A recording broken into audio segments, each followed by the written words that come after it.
Ito guys, good morning. Yan guys, nilinis ko yung lagay ng ito kasi madulas. Kasi pag hindi mo inalis yung lumot na yan, maglalas ng lumot ng hito. Eh, nakakayari mo sa customer natin, di ba? Hindi Ah, mawiwili. At saka guys, yan o. Sinisimot ko yung mga tinik na isda para naman hindi makatinik ng hito. Eh, patingin ng isda. ha? Patingin ng isda. Ito Yung mga guys, nakuha mong tinik. Dami, oh. tinatanggal Hindi na lang. pwedeng kainin yan. Hindi na. Ang sito. Pipiliin yung iba, meron pang ibang pwedeng pakayo sa ito pa. Ayan guys, oh. Oh guys, Ang niharangan ko din. dami. Oh. Ano yung nakaharang doon? Ayan guys, nilalagyan ko na siya ng screen kasi umaharang sila sa butas. Ayan guys, oh, tatanggalin ko na. Oh.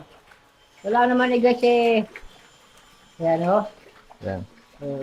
Pag hindi mo lalagyan ng harang ng nito guys, wala, babaralan sa butas nila. Kaya guys, oh, maganda na, tingnan. Ito naman guys, yung tubig niyan, yung malabong yan, matatanggal yan kasi may filter. Kasi may filter, no? Oo, Ito yung may filter higop ng namin. filter yan, babalik sa kanila, malinis. So, higupin ng yung dumi gamit yung submersible pump. Oo, yan. Yan, papunta yan Kaya dito. ito guys, lagi mo lilinisin bagsak kasi ulit marumi dito. ito. Yan o. Ah, lilinisin din yan, no? Oo, Kailangan linisin. nasingit kasi yung kon eh. May singit yung tinik. Na guys, nililinis to. Para dire-diretso ang kon niya. Ano kasi? Bago lagyan ng tubig, malinis na siya, guys, di ba? Mm-mm. So, tingin sa lang, may nilaga tayo, guys. At wala kang tiyaga, wala kang nilaga. Oo, ano? Kasi kanina, punong-puno ng lumot yung gilid. Ngayon, Ano, maganda na siya tingnan. dinrush namin yan. Ganda tingnan, no? Oo. Mas happy hito niyan. Oh, saglit lang, guys, Ang dami, linisin. Konting linis, may tiyaga, guys. Dami. Yun naman, guys, yung batong ito, pag lumakas sila, kaya nilang ilipat sa iba. Kaya nilalagyan to, guys, ng bato. Para sila milibangan na kinukutkot. Kasi itong mga ito, hindi man nakakain ito ng mani. Ayan, yung batong kakainin nila. Diba guys? Lagyan natin Kasi yung bato, binabahay ng lumot. So, yung Oo. kinakain nila. kinakain nila. Libang-libang lang guys. Ang dami, oh. Ayun, guys, oh. Ano kasi kami dito, contract grower. Ibig sabihin, pinapalaki namin hito, tapos may kukuha na sa amin. Kukuha, yan. Pero just in case wala kaming market, kasi nung una, nag-start lang kami sa mga kapitbahay lang, sila yung customer namin. Akala una, nakakuha kami ng market. Oo, hindi naman kagaya guys, dadali mo sa ibang lugar para mabenta lang.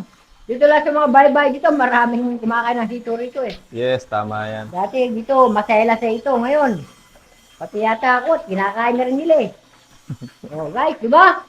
Kung sakali man na wala kaming market or wala kaming customer, wala kaming kapitbahay, Oo. pwede namin siya benta sa palengke, o kaya hanap kami ng bakulera, yan. O kaya magtayo kami ng stall para mag-ihaw kami doon. So, benta namin yung mga hito namin. So, marami talagang paraan para makabenta. Guys, yan. At kung baka may bibiling 2 kilo, dagdagan mo na isa para makasunod bibili siya, mawiwili na siya. Oh, ganun lang guys, huwag tayo maramot sa customer. Bigyan natin, kung nahingi siya ng dagdag, bigyan natin.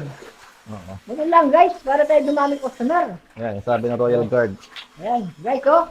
Dami, oh. Oo. Hindi naman stress yung hito dyan, eh. Okay lang yan. Saka ang ginawa namin kanina, yung kalahati yung tubig sa pond, doon namin binrush yung gilid para hindi sila ma-stress. Para hindi sila may stress.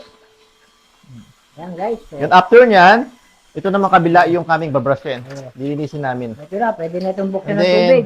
ito yung pagkain namin, oh. Yan. Ayan, guys, oh, naka-ice cube pa. Yellow Tangka pa. Para, yan, fresh yung pinapakain sa hito. Fresh. So, sila Kaya na, kami nakakuha ng market talaga kasi gusto sa amin bumibili ng mga customer namin kasi nga, malinis yung pinapakain namin. okay guys. Sa iba-iba lang guys, kung tingin nga sa ibang fish pond. Kung tinignan ito, hindi na ito alisin. Pababayaan na dyan, mabulok. Kaya ang hito, minsan, mabulok, mabaho.